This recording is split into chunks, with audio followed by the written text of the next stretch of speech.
नमस्कार, मैं हूं करण सिंह शेखावत और आप देख रहे हैं राजस्थान धड़कन न्यूज।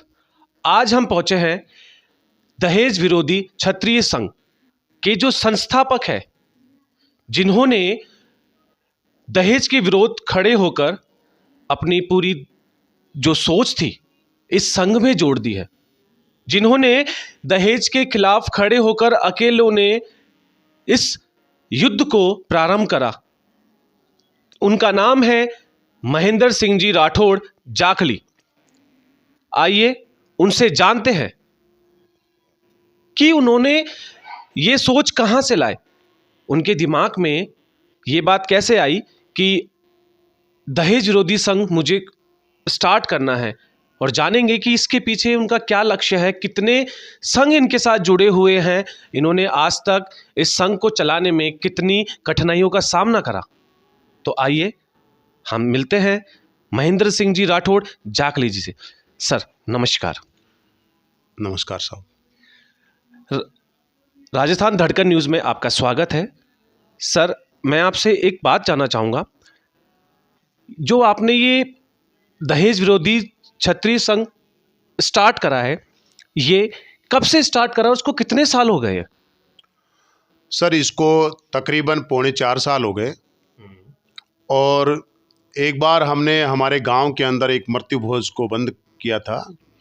उसके बाद में हमारे गांव की कुछ बाईसाओं ने मुझे पीड़ा व्यक्त करी कि मृत्यु भोज बंद करोगे तो कितना सहारा लगेगा कौम को, क्यों नहीं दहेज को बंद करो, जिससे हम राजपूतों की ज़मीनें बिके नहीं। और उसी दिन मेरे दिमाग में घूमने लगी ये बातें कि क्या हम दहेज के विरुद्ध ऐसा अभियान चला सकते हैं। तो महीने 1.5 महीना तो यूं ही बीत गया कि हम किस प्रकार से इसको किस किनारे से इसको लें कि आगे मंजिल पर चढ़ सकें। और फिर धीरे धीरे हमने कोशिश की। एक दिन मैं पहले सगाइयों के ग्रुप चलाता था राजपूत समाज के लिए, तो उसमें बहस करवाई कि भाई इस दहेज को हमें बंद करना चाहिए। उसमें भी शिकायतें आती थी मेरे पास में कि दहेज मांग रहे हैं, टीका मांग रहे हैं। तो कई बंधुओं ने ये कहा कि आप सगाई ग्रुप तो चला रहे हो, लेकिन इसमें आपको तो अपयश मिल रहा है, यश नहीं मिल रहा है, क्योंकि यहाँ पे तो 11-11 लाख 21-21 लाख रुपए मांगे जा रहे हैं और आप व्हाट्सएप ग्रुप पे रात दिन यहाँ लगे हुए हो और कोई भला तो हो नहीं रहा है जी। फिर दिमाग घूम गया कि वास्तव बात तो सही कह रहे हैं।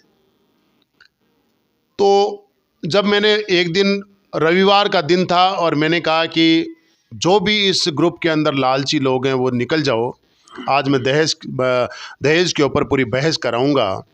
और हमने उस दहेज के ऊपर बहस कराई और उसमें 4-5 लोग, हमारे 250 के ग्रुप में 4-5 लोग सामने आए और उन्होंने कहा कि वास्तव में इस चीज़ को बंद करना चाहिए। हमने उस दिन एक व्हाट्सएप ग्रुप बनाया अलग से, और व्हाट्सएप ग्रुप बना के और 5 आदमी का व्हाट्सएप ग्रुप बना लिया और हम बैठ गए। फिर एक पोस्ट लिखी गई, मैंने लिखी एक बढ़िया सी पोस्ट कि ऐसे लाखों व्हाट्सएप ग्रुप हर आदमी दहेज विरोध के ऊपर बना लो और समाज के अंदर इस प्रकार से अभियान चलाओ कि जो समाज की बहुत ज़बरदस्त पीड़ा है और जो ज़मीनें बिक रही है, जो बच्चियां पैदा नहीं कर रहे हैं दहेज के कारण, जिस वजह से भ्रष्टाचार चरम पर है, क्योंकि जो बेटी की शादी करता है 30-30 40-40 लाख रुपए खर्च होते हैं, तो कहीं ना कहीं वो आदमी या तो अवैध धंधे करता है और या वो व्यक्ति भ्रष्टाचार फैलाता है। तो इसके ऊपर फिर हमने ये जो अभियान चलाया और एक हमारे बहुत अच्छे कार्यकर्ता थे और वो मेरे साथ में जब संगठन का गठन किया उस समय आए भी। उनका नाम था राजेंद्र सिंह जी शेखावत सावसरी। और उन्होंने जब इसमें एक व्हाट्सएप ग्रुप और खोला और उनके साथ में उनके गांव के एक विक्रम सिंह जी आए, शेखावत साहब सावसरी के थे वो गांव के। हम तीनों ने संगठन का गठन किया। संगठन का गठन करके और फिर इस संगठन को आगे बढ़ाया। फिर बाद में हमने 1 महीने बाद में समारोह रख लिया कि कौन कौन लोग इसके अंदर शपथ ले सकते हैं। पोस्ट को वायरल करवाई और पोस्ट को वायरल कराने से लोगों ने संपर्क किया कि ये आप आगे बढ़ो, हम आपके साथ हैं। और फिर हमने भवानी निकेतन के अंदर 14 जुलाई को हमने इस कार्यक्रम को रखा 2019 के अंदर। उस समय कम से कम 800 लोगों ने यहाँ धरातलीय और इंटरनेट के ऊपर जहाँ थे वहीं से शपथें ली कि हम दहेज के विरुद्ध हैं और आज से हम शपथ लेते हैं कि हम कभी भी दहेज नहीं लेंगे। और उसी दिन से ये जो भवानी निकेतन के उस कार्यक्रम से ये जो ज़ोरदार आग फैली ज़ोरदार, जिससे क्या है कि आज कम से कम लाखों की संख्या के अंदर पूरा का पूरा संगठन शानदार बन गया है। सारे के सारे संगठन हमारे साथ आए हैं उनको। तो मुझे ये बताइए, इस संगठन को बनाने में, इसको चलाने में आपको किन किन कठिनाइयों का सामना करना पड़ा और इन लोगों को कैसे आपने जोड़ा जो आपके साथ आज अभी तक है, उन्हों को जोड़ने में और इस संगठन को चलाने में किन किन कठिनाइयों का सामना करना पड़ा आपको? कठिनाइयाँ तो सबसे पहले तो यही थी कि हर आदमी मानने को तैयार नहीं था कि दहेज बंद हो सकता है, और बार बार एक ही प्रश्न करते थे कि ये बंद कैसे होगा। हमने उनको यही कहा कि बेटे वाले 50% हैं, पूरे संसार में मान सकते हो, देश में मान सकते हो, राज्य जिले कहीं भी मान सकते हो, बेटे वाले लगभग 50% हैं। तो यदि बेटे वाला लेगा ही नहीं तो बेटी वाला देगा कहाँ से?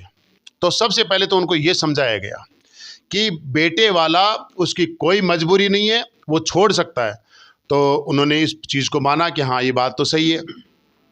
उसके बाद में हमने जब पोस्टें वायरल करी लिख लिख के, तो लोगों को जिन जिन लोगों को वो पोस्ट पसंद आई उन लोगों ने कहा कि आपने बहुत अच्छा लिखा है, वास्तव में ये बंद होना चाहिए। उनके नंबर फीड किए गए, व्हाट्सएप ग्रुप में डाला गया और वो धीरे धीरे दहेज विरोध के अंदर खड़े हो गए। और हमने कुछ महीनों के अंदर ही 11 व्हाट्सएप ग्रुप बना लिए थे, जिसके अंदर कम से कम 2700-2800 आदमी आके और दहेज का विरोध करने लगे। और जैसे जैसे हमारी संख्या बढ़ती गई, उसके बाद में हमने एक उपाय निकाला कि इस प्रकार से तो कितने व्हाट्सएप ग्रुप बनाएंगे और हमें जिले वाइज करना चाहिए इस चीज़ को। तो हमने फिर हर जिले का एक व्हाट्सएप ग्रुप खोलना स्टार्ट कर दिया, जो जहाँ से बोलता वो उसको वहीं शामिल कर। जैसे जोधपुर से कोई बोला कि साहब आपकी पोस्ट अच्छी लगी और दहेज को बंद होना चाहिए, तो हमने उनको कहा कहाँ से बोल रहे हो? तो उन्होंने कहा जोधपुर से बोल रहे हैं। तो हमने जोधपुर का व्हाट्सएप ग्रुप में उनको शामिल कर दिया। किसी ने कहा अजमेर से बोल रहा हूँ, तो अजमेर के व्हाट्सएप ग्रुप में शामिल कर दिया। इस प्रकार से पूरा का पूरा नेटवर्क बना के और हमने कम से कम हज़ारों लोगों को व्हाट्सएप ग्रुपों में बिठाया, विचारधारा फैलाई, पोस्टें वायरल करी, ज़्यादा से ज़्यादा लिखने की कोशिश की। और मैं कवि भी हूँ, इसलिए उसका भी मुझे काफ़ी फ़ायदा मिला, क्योंकि मैं गा के भी बताया, कविताएं भी इसके ऊपर लिखी। इसके साथ एक कवि ग्रुप चलाते थे हम। उस कवि ग्रुप से हमारे दहेज विरोध में जो कवि थे उन्होंने बहुत अच्छा काम किया। विशेषकर हमारे इटली में एक कवि बैठे हैं, जो उनका नाम है रिचपाल सिंह जी राठौड़, कांगसिया गांव है उनका। उन्होंने दहेज विरोध के ऊपर बहुत शानदार कविताएं बहुत ऊंची ऊंची आवाज़ के अंदर हमें भेजी। उन्होंने भी लिखी, हम दोनों ने मनन करते थे। उधर उनके दिन होता था, इधर रात होती थी। रात को 1-1, 2-2 बजे तक हम बातें करके और उन बढ़िया से बढ़िया कविताओं को दहेज विरोध के अंदर समाज को समझाने में डाली। इसी प्रकार से धीरे धीरे वो कवि लिखना स्टार्ट करे, क्योंकि हमारे पास में लिखने वालों की कमी थी। तो मैंने सोचा कि क्यों नहीं ये कवि आ गए यहाँ पे, तो ये लिखेंगे भी, बोलेंगे भी, मंचों पे भी बोलेंगे और ज़्यादा से ज़्यादा प्रचार करेंगे। इस प्रकार से ये मुहिम शानदार शुरू हुई और आज इसके रिजल्ट बहुत अच्छे प्राप्त हो रहे हैं। आप लोगों को बताना चाहूँगा, सर कवि के साथ साथ एक सिपाही भी है। ये हमारे लिए बहुत गर्व की बात है कि एक सिपाही जिनके लिए त्यौहार भी मायने नहीं रखता है, त्यौहार पे भी इनको छुट्टी नहीं मिलती है, लेकिन फिर भी इन्होंने इतना बड़ा संघ चलाया। इनके लिए हम बहुत बहुत शुक्रगुजार हैं। और सर अभी लेटेस्ट में एक न्यूज़, एक व्हाट्सएप पे मैसेज आ रहा है कि आप 3 दिन का एक प्रोग्राम रख रहे हैं, जिसका नाम रखा है आपने बन्ना बाईसा परिचय सगाई समारोह, तो ये कैसे काम करता है और इसमें कितने लोग हैं आपके साथ? जो ये आपका क्या, मुझे थोड़ा डिटेल में बताइए ये क्या है? सर, ये क्या हुआ कि अपने आप ही आविष्कार हुआ।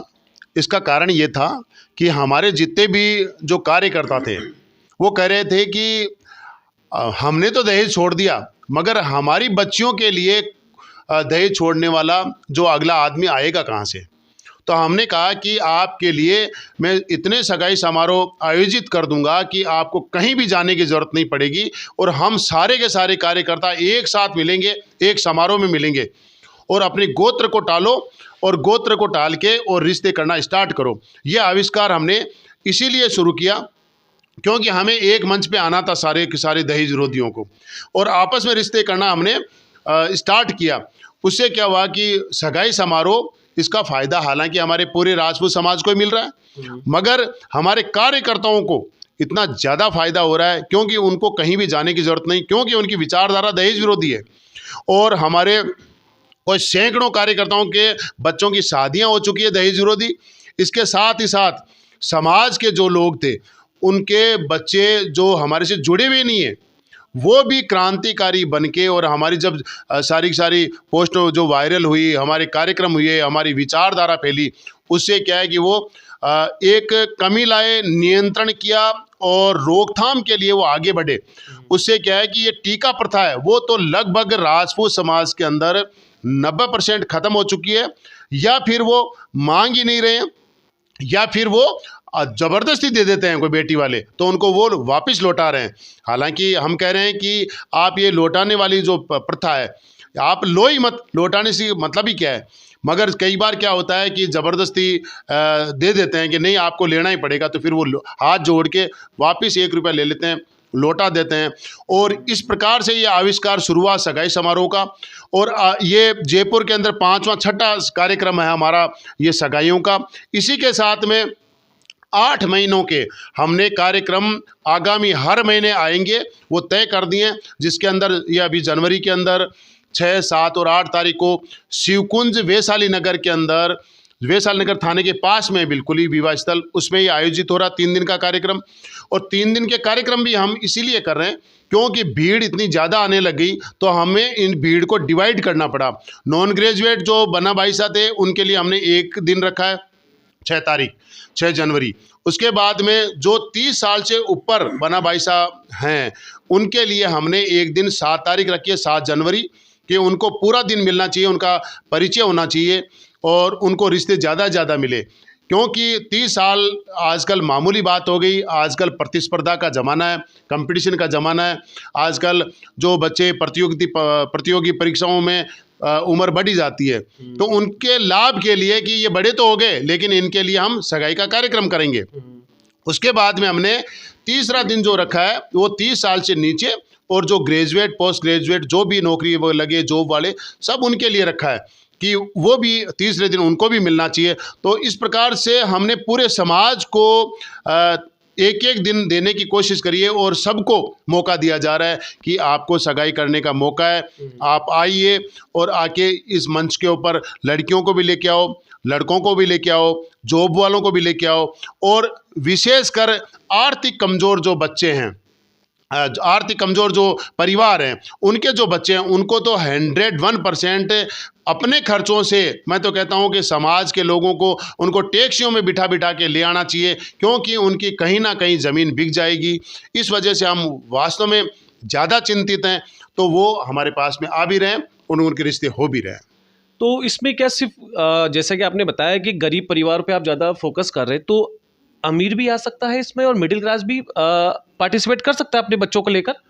बिल्कुल हुकुम, हम क्या है कोशिश ये कर रहे हैं कि जो हमारे अमीर लोग हैं या मध्यम वर्गीय लोग हैं उनको हम बार बार ये भी समझाते हैं कि आप आर्थिक कमज़ोर बच्चियों को भी ले जाओ, और वास्तव में ऐसा हो रहा है। समाज बदल रहा है और राजपूत समाज में आज एक ऐसी लहर चल गई है कि हमें लड़की चाहिए, केवल एक लड़की चाहिए। वो ये नहीं देख रहे हैं कि ये गरीब की है, एक अमीर की है, एक आर्थिक कमज़ोर की है, कैसी है। वो सोच रहे हैं कि हमें एक अच्छी बच्ची चाहिए, और उसी की तलाश के अंदर समाज आता है। और हम पूरे मान सम्मान और प्रतिष्ठा के साथ में ये समारोह आयोजित करते हैं। पूरी मर्यादा का ख्याल रखा जाता है। जो बच्चियां अपना परिचय नहीं दे सकती तो उनके पेरेंट्स दे सकते हैं, जो पेरेंट्स नहीं दे सकते तो हमारे कार्यकर्ता दे देते हैं या उनके रिश्तेदार दे सकते हैं। तो कहने का मतलब है कि कहीं भी ऐसा नहीं है कि नहीं लड़कियों को ही देना पड़ेगा, स्टेज पर चढ़ना पड़ेगा, नहीं, कोई ज़रूरी नहीं है। बच्चियां आराम से कहीं भी बैठ सकती है वहाँ पे, और उनके पेरेंट्स आए, जो भी कोई रिश्तेदार दे सकते हैं। और उनको बोलना नहीं आता, जैसे रिश्तेदारों को बोलना नहीं आ रहा है कि परिचय हम कैसे दें, तो हमारे जो संचालिकाएँ हमने लेडीज़ को रख रखा है, तो वो क्या है कि मतलब महिला के पास में जा सकती है, इसीलिए संचालिका हम महिलाएं रखते हैं। तो वो फिर उनकी मदद करती है, उनके बायोडेटा लेके और आराम से बोल देती है, और उनके समकक्ष बायोडेटा वाले जो लोग होते हैं वो उनसे संपर्क करते हैं, वो वहीं बैठे रहते हैं। तो इसमें क्या कोई लास्ट डेट या ऐसा कुछ है इसमें कि इतनी ही तारीख तक आप रजिस्ट्रेशन करवा सकते हैं, उसके बाद आपका कोई रजिस्ट्रेशन नहीं होगा, ऐसा कुछ है इसमें कोई लास्ट डेट? नहीं, कोई लास्ट डेट नहीं है, कोई बाध्यता नहीं है। और सबसे खूबसूरत बात तो ये है कि निःशुल्क है सब कुछ, कोई भी चार्ज नहीं लिया जा रहा है, कोई रजिस्ट्रेशन फीस नहीं है, और बिल्कुल एकदम फ्री माइंड होके आएँ। और बायोडेटा का फार्म हम उपलब्ध करवाते हैं। वहाँ पे फ़ोटो और फ़ोटो खींचने वाले भी हैं, फ़ोटो स्टेट करने वाले भी हैं, वहाँ पे मतलब होटल भी है, रेस्टोरेंट भी है। तो होटल और रेस्टोरेंट तो हमारे पास, हमारा संगठन का तो है नहीं, लेकिन वो सुविधाएं वहाँ पे सब मौजूद है। वो वहाँ पे जैसे होटल में रुक सकते हैं, जो भी उनका कोई चार्ज होगा वो दे सकते हैं। उसके बाद में रेस्टोरेंट में आप वो खाना भी खा सकते हैं, रुक भी सकते हैं। इसके साथ साथ हम जो सारी सेवाएं और जो अन्य सेवाएं हैं वो सारी निःशुल्क है हमारी। यानी कि अगर आप लोग आते हैं अपने बच्ची या बच्चे को लेकर, तो वहाँ पर जितना भी खाने का बंदोबस्त होगा वो आपको अपने ही खर्चों पे करना होगा, संगठन का इसमें कोई शुल्क नहीं होगा। सर, अगर मुझे बताइए किसी बन्ना और बाईसा का बायोडाटा मिल जाता है तो क्या आप उनकी शादी तक का जिम्मा आपका रहता है या वो अपने ही खर्चों पे शादी करेंगे? नहीं हुकुम, हमारा जिम्मा नहीं रहता है। एक्चुअली क्या है कि यहाँ पे जो सगाइयाँ होती है उसके बाद में वो आज़ाद हैं और अपने गांव में, परिवार में, समाज में, जहाँ कहीं भी जाके आराम से शादियाँ करें। 1 साल में करे, 2 साल में करे, 6 महीने में करे, उसमें संगठन का कोई लेना देना नहीं है। हम बार बार यही समझाते हैं कि भाई आप पूरी छानबीन करके और अच्छा रिश्ता देख करके, और फिर ये जिम्मेदारी उन्हीं की है। हम केवल एक मंच उपलब्ध करवा रहे हैं कि आप आइए, इस मंच के ऊपर आपको बायोडेटा खूब मिलेंगे। अच्छा, बायोडेटा भी हम काउंटर के हिसाब से रखते हैं कि जैसे राठौड़ हैं तो उनके अलग काउंटर है। उसके बाद में जो हमारे कच्छावा वंश में ये शेखावत, राजावत, नरुका ये आते हैं तो उनका काउंटर अलग है। उसके बाद में चौहान वंश, तंवर वंश, उसके बाद में हमारे सिसोदिया, इस प्रकार से सारे हम गोत्र वाइज काउंटर रखते हैं। उनके ऊपर आओ, अपना बायोडेटा जमा कराओ, और उसके बाद में विपरीत जो गोत्र वाले हैं उनमें जाके और आप अपने रिश्ते तलाश करो। आए, बायोडेटा लिया, अपने काउंटर पे जमा करो, फिर उसके बाद में दूसरे गोत्र वाले हैं उनके पास में जाके अपने रिश्ते तलाश करो। इस प्रकार से हम लड़कियों के और लड़कों के, बनाओं के, बाईसाओं के अलग अलग फाइलों में बायोडेटा रखते हैं। वहाँ पे देखने की सुविधा, आराम से मोबाइल से फ़ोटो ले सकते हो, और फ़ोटो लेके और आराम से मतलब अपने घर जाके जैसे 10, 20, 30 फ़ोटो ले लिए मोबाइल में, तो घर जाके भी आराम से उनसे संपर्क किया जा सकता है। यानी कि हर गोत्र के हिसाब से आपने टेबलें बनवा रखी है। अच्छा सर, मुझे बताइए, किसी का बायोडाटा अगर मिल जाता है और उन्होंने शादी कर ली, उसके बाद अगर दहेज की डिमांड हुई तो वो शिकायत किसको करेगा? आपको करेगा या फिर उसको दहेज देना ही पड़ेगा? हालांकि हमने एक अलग से कुछ कार्यकर्ताओं को लगा रखा है कि इस प्रकार की कोई भी शिकायत आए, और हमारे पास में यदि शिकायत आती है कि हमारे से ये दहेज की मांग कर रहे हैं और डिमांड कर रहे हैं, तो हम डायरेक्ट उनको ये कहते हैं कि बेहिचक आप उनके विरुद्ध मुकदमा दर्ज करा सकते हो। इसमें संगठन का कोई ज़्यादा लेना देना नहीं है, क्योंकि इसके लिए सरकार ने कानून बना रखे हैं और प्रजातंत्र है और वो स्वतंत्र है। कहीं भी कोई शिकायतें मिलती है, परेशानियां होती है, लड़की को परेशान किया जाता है, तो उसके लिए हमारे संविधान में, कानून में और थाने, चौकी, पुलिस, कोर्ट, सजाएं सारी बनी हुई है। तो वो वहाँ पे स्वतंत्र जाएं और शिकायतें करें, कोई दिक्कत नहीं है हमें। सर, अभी तक क्या तैयारी कर चुके हैं आप? अभी जो 3 दिन का आपका जो प्रोग्राम होने जा रहा है सगाई समारोह, परिचय समारोह का, तो अभी तक क्या तैयारी हो चुकी है आपकी? कि आपके पास अभी तो दिन बहुत कम बचे हैं, तो उसके अकॉर्डिंग क्या क्या तैयारी कर ली आपने? बिल्कुल हुकुम, मैं बताऊं आपको कि हम प्रचार में कोई कमी नहीं रखते हैं। हमारे पास में लाखों की संख्या में जो कार्यकर्ता हैं वो रात और दिन प्रचार कर रहे हैं, पहली बात। दूसरी बात ये कि हमें जो विवाह स्थल मिला हुआ है वो समाज का मिला हुआ है, वो हमारे से कोई पैसा चार्ज नहीं कर रहे हैं, तो वो हमारे लिए बहुत अच्छी सुविधा है। उसके बाद में बायोडेटा के जो पूर्व जो बायोडेटा हमारे पास में आए हुए हैं, उनको भी हमने आपको एक बहुत बढ़िया खुशखबरी दूं कि हमने अब की बार फिल्टर किया उन बायोडेटाओं को, क्योंकि काफ़ी समारोह हो चुके थे, उनमें कई रिश्ते हो चुके थे, उनको फिल्टर किया तो हमें मतलब आपको भी बहुत खुशी होगी कि कम से कम उनमें 300-400 शादियां दहेज विरोधी हो चुकी है, क्योंकि एक एक को टेलीफोन करके पूछा गया कि आपके बायोडेटा यहाँ पे रखें या निकाल दें। तो उन्होंने कहा कि मतलब हमारे ये बायोडेटा निकाल दीजिए, हमारी शादी हो चुकी है। तो उनको ये भी पूछा गया क्या आपने दहेज विरोधी शादी करी है या फिर इस प्रकार से मांग वगैरह में या डिमांड में उसमें फंस गए थे आप? तो उन्होंने कहा कोई मांग नहीं थी, कोई डिमांड नहीं थी, और हमने लगभग पूरा का पूरा दहेज विरोधी शादियां किए। तो ये रिजल्ट बहुत अच्छे आए, और वो अब वो बायोडेटा हमने अलग से छांट लिए, उनकी फाइलें हमारे पास में पड़ी है। अब की बार स्टेज से, बाकायदा स्टेज से घोषणाएं करेंगे कि उन लोगों की फाइलें, उन लोगों के डाटा हमारे पास में जिनकी शादियां हुई है वो भी हमारे मंच के मार्फत हुई है। बहुत बहुत अच्छी बात है कि कई बना और बाईसा की जो शादी हुई है वो बिना दहेज की हुई है। सब बस लास्ट एक सवाल जानना चाहूँगा मैं आपसे, जो आप ये बना बाईसा का जो ये प्रोग्राम, ये जो परिचय रख रहे हैं, सिर्फ यहीं तक आपको सीमित रहना है या फिर इस संगठन को लेके आगे कुछ और नया प्लानिंग कर रखी है आपने? जी बिल्कुल, हमने आगे प्लानिंग कर रखी है। हम 12 महीने के अंदर तो ये सगाई कार्यक्रम करेंगे। उसके बाद में हम 12 महीने बाद में एक बहुत बड़ा सामूहिक विवाह सम्मेलन का हमने सोच रखा है। उसमें कार्यकर्ताओं को लगभग को सभी को कह दिया गया है कि हम चाह रहे हैं कि एक सामूहिक विवाह सम्मेलन हमारे दहेज विरोधी क्षत्रिय संघ की तरफ से हो। चाहे 11 जोड़े हों पहले तो 11 हो जाएंगे, हो सकता है 111 भी हो जाएं, वो तो सारा का सारा हमारे प्रयासों के ऊपर निर्भर करेगा। समाज हमारे साथ में है, और आने वाले समय के अंदर पूरे के पूरे जो संगठन जो समर्थन हमें दे रहे हैं, वो इतनी बड़ी खुशखबरी है कि आज जितने भी राजपूत, जितने भी संगठन हैं, कि मैं क्या नाम गिनाऊं क्योंकि अब तो बहुत ज़्यादा संगठन है, सारे के सारे संगठन समर्थन देके और ये कह रहे हैं कि ये बहुत अच्छा काम है, बहुत अच्छा प्लेटफार्म बना है। दूसरी बात, समाज के जितने भी संगठन हैं वो सारे के सारे संगठन विषय के ऊपर बने हुए हैं, इसीलिए हमने एक विषय लेके और इस पे हम काम कर रहे हैं, और दूसरे संगठन है वो अपने अपने विषय के ऊपर काम कर रहे हैं। तो सबके विषय बटे हुए हैं वो, और ये भी एक हमारा विषय था और समाज को अच्छा लगा।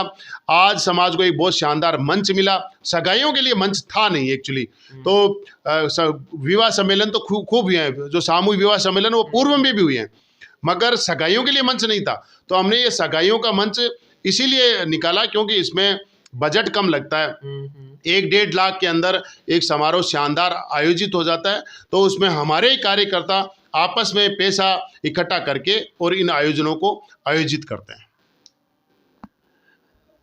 बहुत बहुत शुक्रिया सर आपका कि आपने आज हमें बताया कि ये जो संगठन है इसकी पूरी परिचय आपने दिया, और हमें बहुत अच्छा लगा आपका ये परिचय जानकर। तो आपसे निवेदन करना चाहूँगा, अगर किसी को भी अपने बन्ना बाईसा की सगाई समारोह परिचय में आना हो, डिस्क्रिप्शन में आपको हम नंबर दे देंगे, आप उनसे कांटेक्ट करके इनसे बात कर सकते हैं और अपने बच्चों के लिए सम्मेलन में रजिस्ट्रेशन करवा सकते हैं। मैं करण सिंह शेखावत, कैमरामैन प्रेम शर्मा के साथ। नमस्कार, मैं हूं करण सिंह शेखावत और आप देख रहे हैं राजस्थान धड़कन न्यूज़।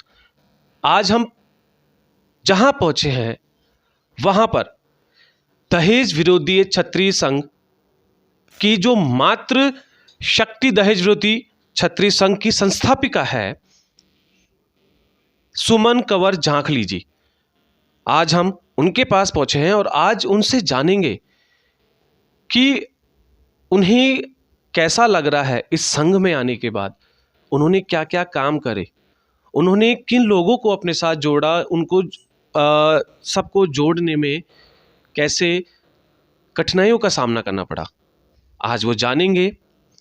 तो आइए मिलते हैं सुमन कंवर जी से। नमस्कार मैम। नमस्ते।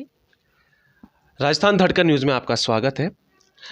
जैसा कि अभी मुझे पता लगा कि आप मातृशक्ति दहेज विरोधी संघ की संस्थापिका है, तो दहेज विरोधी क्षत्रिय संघ जो है ये मातृशक्ति दहेज विरोधी संघ अलग से क्यों बनाया, इसके पीछे क्या कारण है?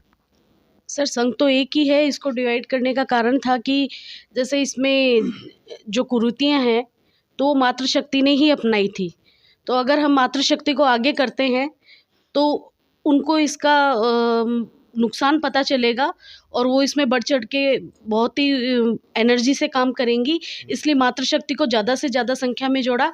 आज हमारे पास बड़ा समूह है, मतलब मैं तो परिवार ही मानती हूँ इसको, दहेज विरोधी क्षत्रिय संघ परिवार ही मैं इसको मेंशन करती हूँ। तो मेरे पास में कम से कम भी 1500 मातृशक्तियाँ हैं जो कि इसमें बढ़ चढ़ के हिस्सा लेती हैं और बहुत ही एनर्जी के साथ काम करती हैं। और उनके काम करने का तरीका और सब आप मतलब समाज जब देखता है तो दंग रह जाता है कि मातृशक्ति भी इतना कार्य कर सकती हैं क्या, क्योंकि उन्होंने उसका नुकसान देखा है। आने वाली पीढ़ियों के लिए वो एक इतिहास छोड़ना चाह रही हैं कि भाई हम इनके लिए क्या करें, आगे जाके इनको इस चीज़ का फ़ायदा मिले। क्योंकि आज अगर एक सामान्य आदमी का पैसा अगर दहेज जैसी कुरीति में ही लग जाए तो फिर बाद में बच्चों के लिए एजुकेशन के लिए क्या बचे। तो मातृशक्ति को इसका एहसास बहुत ज़्यादा है, इसलिए हमने मातृशक्ति को इसमें आगे किया हुआ है और मातृशक्ति बढ़ चढ़ के हिस्सा ले रही है। और मैं तो कहती हूँ कि सबको इसमें आगे आना चाहिए। जो आपका दहेज विरोधी क्षत्रिय संघ है उस कितने पार्ट्स में बांटा है आपने उसको, और किस किस तरीके से बांटा है, क्या मुझे बताएंगे? जी, ये हमने 3 वर्ग में बांटा हुआ है, पुरुष वर्ग, मातृशक्ति और युवा वर्ग। तो इसमें 3 वर्ग बांटने का ये था कि जैसे अब एक है कि युवा वर्ग हमारे साथ होना ही चाहिए, क्योंकि अगर युवा हमारे साथ होगा तो नई नई कुरीतियों को कैसे वो हैंडल करेगा, कैसे एनर्जी के साथ काम करेगा, इसलिए युवा वर्ग को लिया। मातृशक्ति को लेने का कारण था कि मातृशक्ति इस चीज़ को बहुत बेहतर तरीके से समझती है कि जितनी भी कुरीतियाँ पनप रही हैं कहीं ना कहीं उनका योगदान था इसको अपनाने में, और अब इसको घटाने में भी उनका पूरा योगदान है। और पुरुष वर्ग तो वो तो अपना काम कर ही रहे हैं, जैसे बहुत से संगठन हैं सभी अपना अपना काम कर रहे हैं। तो इस हिसाब से ये बनाने का काम तो जैसे हुकुम का था, तो उन्होंने इसे 3 वर्ग में डिवाइड किया। क्योंकि एक ये होता है कि एक एज वाले पुरुष जो होते हैं वो ज़्यादा समझदार होते हैं, तो इस चीज़ को अच्छे से समझते हैं और मतलब टीम का ध्यान रखना करना, तो इसे डिवाइड करके ही काम किया गया है।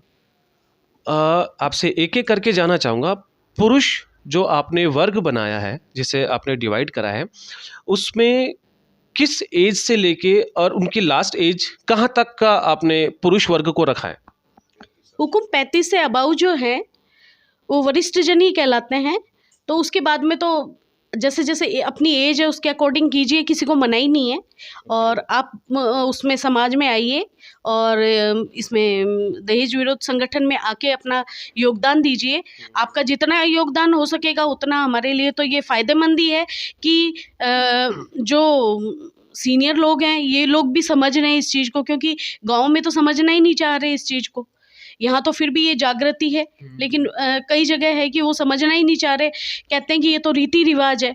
जबकि अब जैसे जैसे इसका मतलब जैसे इसकी शुरुआत हुई उसके बाद से पता लगने लगा है कि ये हमारा रिवाज नहीं था, हमने इसे रिवाज बना लिया है।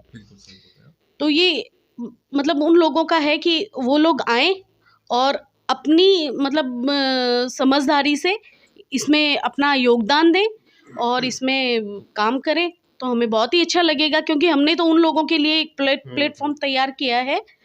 तो ये उसके 35 के अबाव कितना भी हो। जैसा कि मैम ने बताया था कि दहेज लेना एक प्रथा है जो हमने स्वयं बनाई है, इसे इंसान ने बनाया है। मैम आपसे लास्ट सवाल जानना चाहूँगा कि जो मातृशक्ति दहेज विरोधी क्षत्रिय संघ है, इस पे महिलाओं की कोई उम्र का ऐसा कुछ है, या फिर उसमें कोई भी महिला अपना योगदान कर सकती है, कोई अपने आपके साथ संघ में जुड़ सकती है? जी, इसमें सबका स्वागत है हुकुम। हम बच्चियों का भी स्वागत करते हैं इसमें, मतलब नई लड़कियों का भी स्वागत करते हैं और एज वालियों का भी स्वागत करते हैं।